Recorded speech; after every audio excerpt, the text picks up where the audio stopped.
Thank you, Ellie. Well, that's a great group here, huh? We got the wisdom table back here. I bet them when I first came in. They're either wine or wisdom. I'm trying to figure that one out. But if you and I need to visit afterward, I can help you with that wife thing. Get that straightened out so you don't have to wear those shoes up here anymore. This speech took some turns now. Wow. And you're a little bigger than the West Stanley Rotary. I went to West Stanley. We had breakfast with about 10 other guys. It was good. There's been a lot of Rotary Clubs around Charlotte.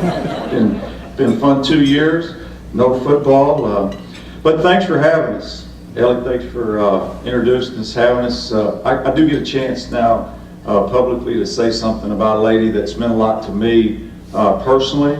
I don't have this opportunity very often, but Miss Dale Halton is here, and you cannot believe what she's meant to us as starting our football program in the building that I get to sit in every day because of her. Well, that's a huge part. Miss Dale, thank you very much.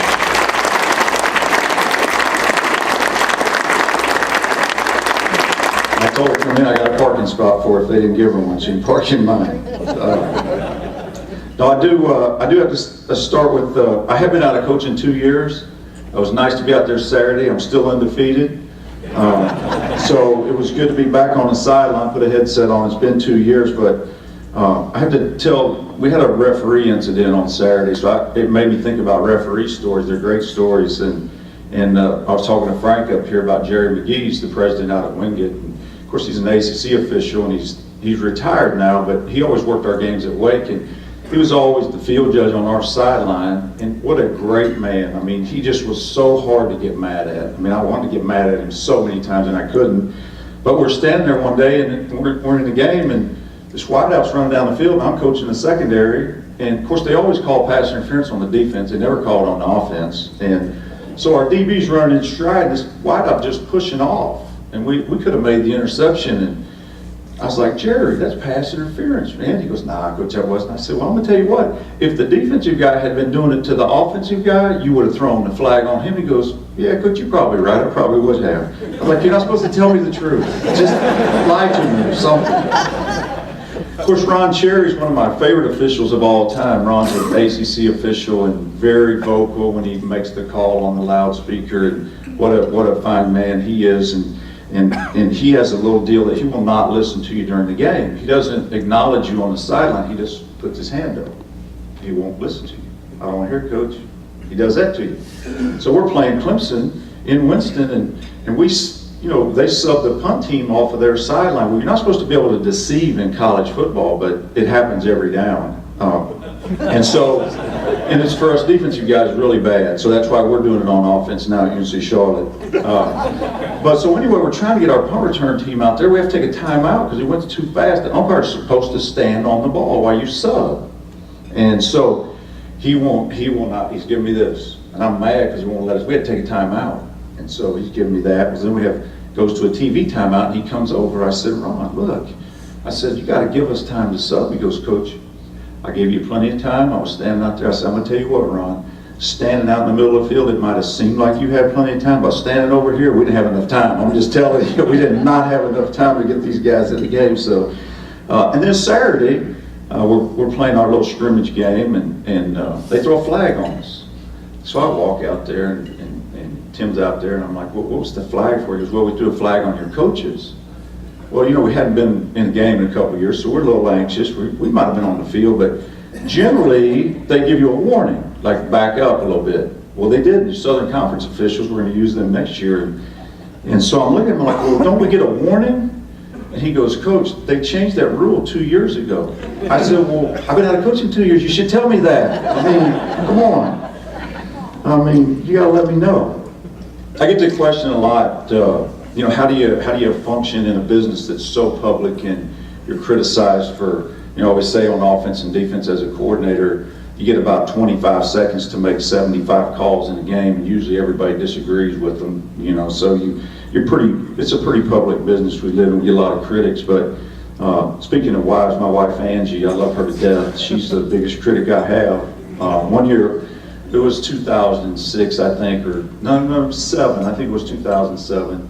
And we're sitting in that range of 2-4 or 3-3. Not sure if we're going to make a bowl game. Well, it's in our contracts, you know, if we go to a bowl game, we get a little bump at the end of the year. We get a little money and everything's good. And so I come home one night on a Tuesday and she's like, Brad, she goes, I don't know what y'all are doing over there. I don't really intend to get in your business, but you need to know I've already spent the bowl bonus, so whatever you do, you need to get going. I don't know what you need to tell them, but so we get it at home too, so it's just part of the business. And then the other thing that is kind of unique about our business is, you know, we got 85, 95, something like that, 18, 19, 20, 21-year-olds running around, and like, how do you live in that world? And everything's dependent upon them, and you know, you do the best you can in recruiting, and try and get the best guys you get, but you never know. I mean, you just never know what ultimately ends up on campus. And so we have this rule in the NCAA where it's called occasional meal rule.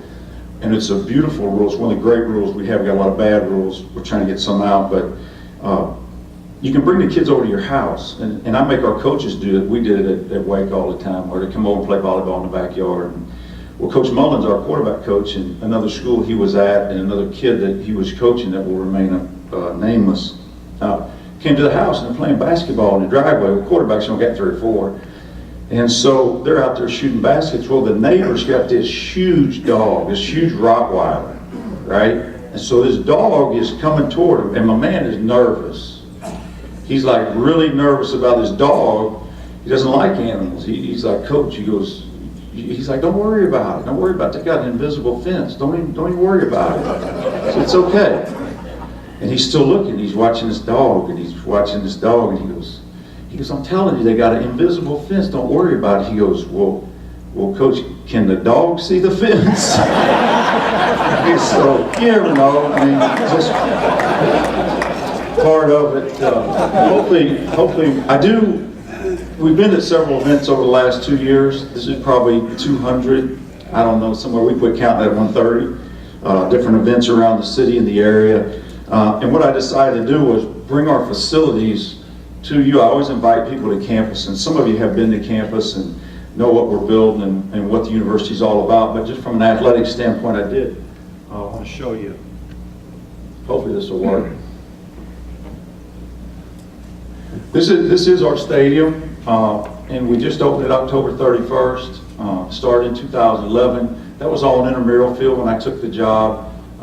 And it's just a phenomenal facility for us. We had our first practice in there October 31st last fall. This is what it looked like prior to that. It was our intramural field, and we set the stadium right in there. The architects, Jenkins Pure, Rogers Builders. By the way, Rogers Builders is maybe as easy a group I've ever had to deal with. What a classy organization, really good people, and put up with me changing walls and moving this wall. And I got here just in time to change stuff. And Dan, the lead architect, told me one day, he goes, Coach, he goes, really, the building, you'll see the building in the end zone is a rectangular building. He goes, Coach, he goes, you can keep asking all this. He goes, I can make this building round if you want it, but you don't have enough money, so quit asking. So that's a picture of it from an aerial shot. A lot of fun to get to design the field. We are on artificial turf. It's kind of the move in college football. We have 2 grass fields you can see at the top. 15,300 capacity. It's really convenient for our players and coaches. This is kind of a different field level look at it. You can see the Duke building in the background. That's an engineering building. That's the favorite thing for me, is when we walk out on the field from the tunnel, is the setting. It's an academic setting. It really is a beautiful setting, and it was a lot of fun for us Saturday to have 13,000 out there, that's for sure. This is the different angle off the building. This is the interior of the building. The orange area to the left, that's our academic center. We have an academic center in the building for all athletes. Coach's office is on the right. Go ahead. In the basement, top right, that's our weight room. Top left is our training room. That's our locker room at the bottom left. Visitors' locker room is kind of in the blue there. Go ahead. This is our locker room on the inside. Our equipment room, storage, laundry. They get all their laundry done. That's nice of us to do their laundry for them. Locker room turned out nice. Go ahead. Training room. We've got indoor water, things like that for rehab, taping, different things. Go ahead. This is probably the room I'm most excited about. It's our weight room. We get a chance to train our guys in there, and they didn't design this room, they left that up to me, and so I hired a guy to help me do it. Our strength coach helped us do that. So I think that might be it. Oh, no, we're good. This is this was actually fall pictures from the spring scrimmage in the fall when we scrimmaged in the stadium. So it just gives you a feel for what we're building out there and what we've got. And that building really is Miss Dale. It's called the Judy W. Rose Football Center, but we were trying to put Dale's name on it, and she surprised everybody and put Judy's name on it. So that was pretty cool. So that's kind of where we are facility-wise and what we have to offer. And there's a lot of new buildings on campus, a lot of construction in the last 10 years, and the master plan through 2017, 2018 is really exciting for us. From a recruiting standpoint, we have one class on campus that we're practicing with. We signed the class in February, and we'll bring them in this summer, and then we'll continue to recruit from that standpoint. Kind of our recruiting philosophy, we start with the guy's character. We just rely on the people in the school. One of our huge benefits in football is we don't have to deal with AAU coaches or club coaches or anything like that. So we still rely on the high school coach, counselors, principals, assistant principals, and you can ask a lot of questions, and our guys are pretty intentional about that. Usually you have a character miss when you don't ask. You just look at his 40 time and his film and say, yeah, we'll take him. You don't ask a lot of questions, so we have to be pretty intentional about that. And then we take their transcript and say, does this guy have the base to succeed here academically and graduate? You don't have to be number one in your class, but you have to have a good academic base so we know that you can succeed academically. And then we take the film and look at it and say, hey, can this guy now get us to a bowl game? That's the big change for us in recruiting, was when we made the move to Conference USA. We made that decision. Now, mind you, all this facility plan was based on a 1AA plan. When I took the job, Conference USA came calling. Our leadership with Judy Rose and Chancellor DuBois made the decision to move forward and go to that next level and compete at the highest level, which will open some doors for us. Recruiting it already has been a huge benefit for us, because kids know in 15 they're going to play a different schedule. Speaking of scheduling, we've got our schedule finished for 13 and 14. We'll be an independent 1AA football team. We'll make the transition. We'll go into this fall with 57 scholarship players. We'll go into 2014 with 75 scholarship players, and then we'll go into 2015 with 85, which is the limit. And then that's all to meet FBS requirements. You have to have scheduling issues. You have to have scholarship numbers. Those are things, attendance numbers that we have to attain.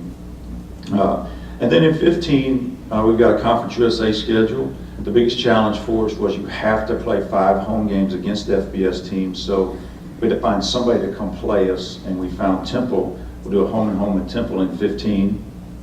They'll come here. Then in 16, we'll go to Philadelphia and play them. We've got an SEC school. I can't really say it right now. We've got a contract signed with an SEC school. We'll play in 15 on the road. And then Presbyterian will come here, and we'll play a home and home with Georgia State, who's moving to the Sun Belt Conference, which I think is a series that we need to play between Atlanta and Charlotte. And so we'll try to continue that series with Georgia State. We'll go there in 15. They'll come back to us in 17. So that was a huge piece that changed for us with scheduling, and we had to take some games off and put some on. But that's kind of where we are with Conference USA and our scheduling and things like that. A little bit about my timeline personally. As I said, I was at Wake Forest University 10 years, 5 years prior to that at the University of Georgia. 6 years prior to that I was at Marshall University, met my wife there. And so we have 3 beautiful children. But that's all, changing jobs and all that. We're a little bit like we were at Wake Forest. We had an identity crisis, and for 2 years we've been out spreading the brand.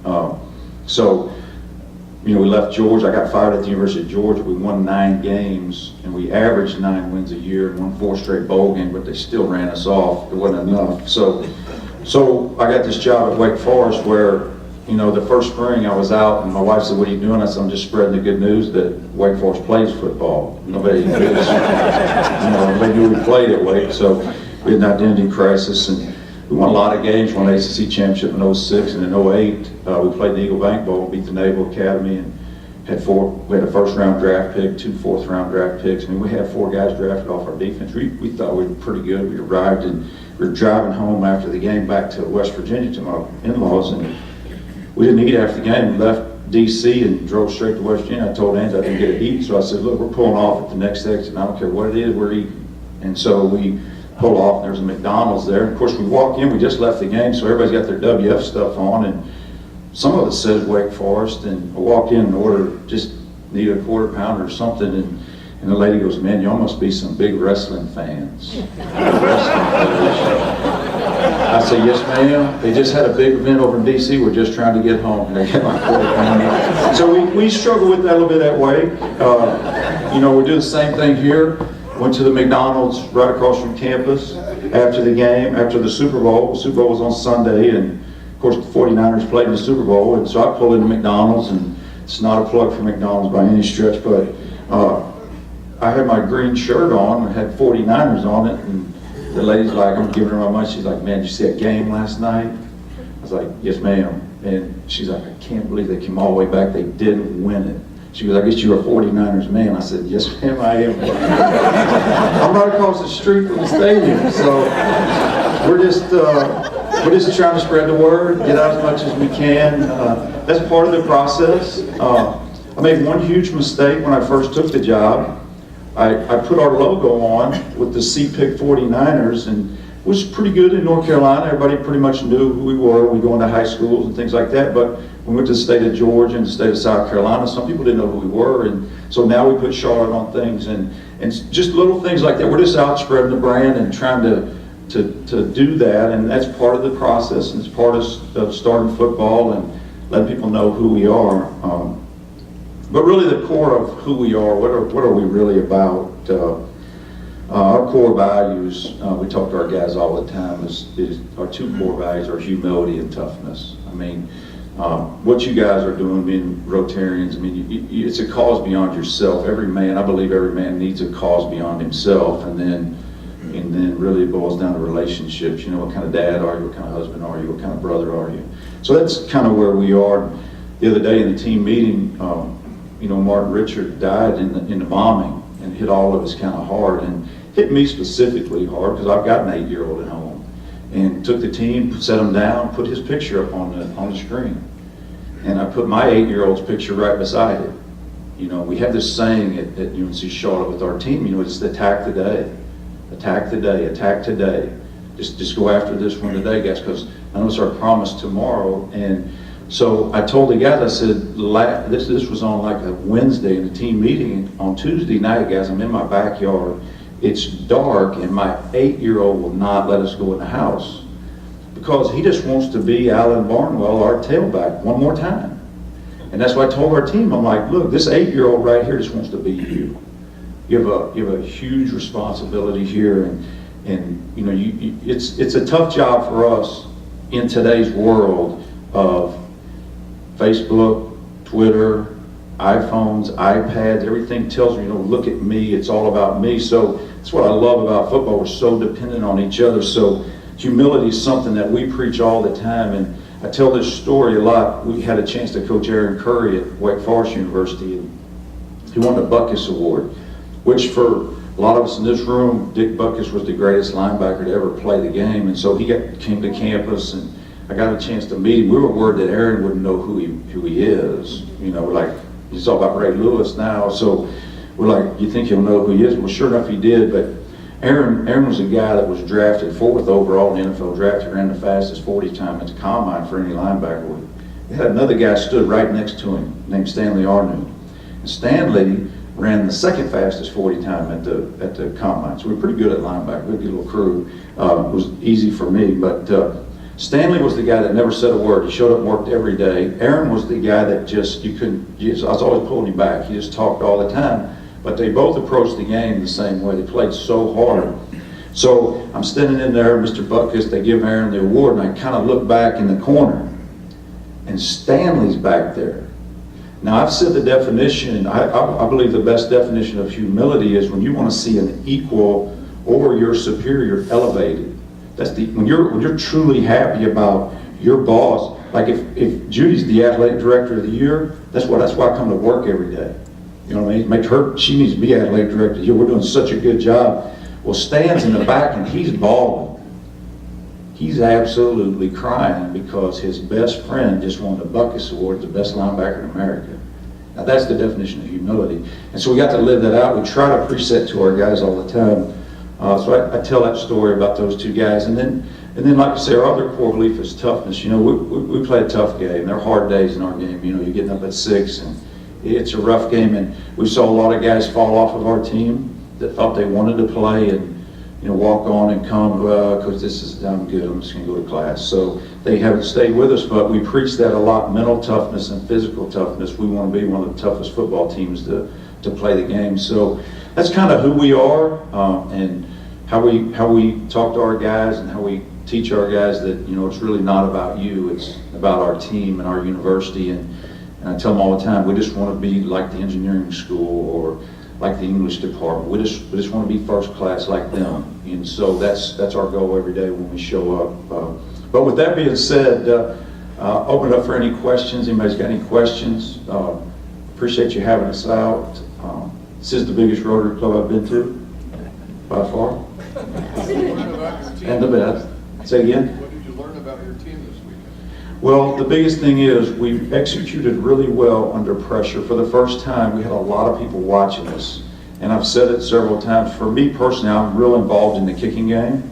And kickers never have that pressure in practice. And so it was a good chance to see them have to execute. Our quarterback, Matt Johnson, ended up 13 out of 14. And so I was really, really pleased with our execution, with finally some outside pressure on them, people watching. We weren't playing somebody else, but it was the number one thing I learned about our group, and it was really important for our specialists to have to snap the ball and hold the ball and kick it. I mean, it's easy in practice, hard to do when a lot of people are watching you. So that's probably the number one thing I learned. Yeah, the first play of the season, next season drawn up already? Yeah, but I can't tell you. Campbell's in the house somewhere. Where is he? There we go. I knew they were here. I was at the scrimmage. I wanted to congratulate you on your wide margin of victory. Yes, right. I got on the offensive coordinator for the white team, though. We only scored 3 on the white team. What's up with that? That was on the way.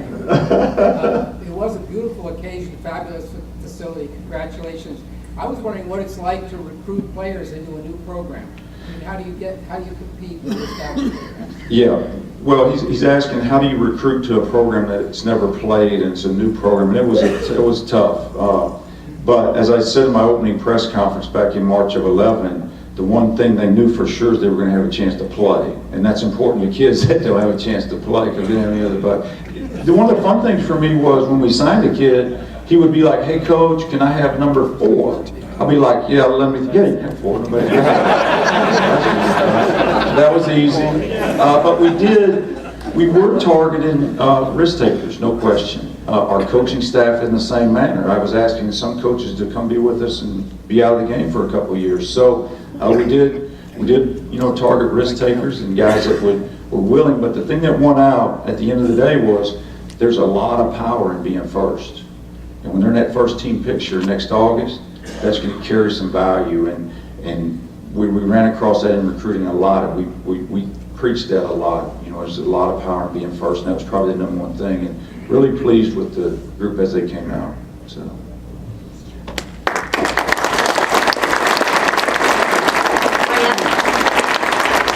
You mentioned that part of your job is getting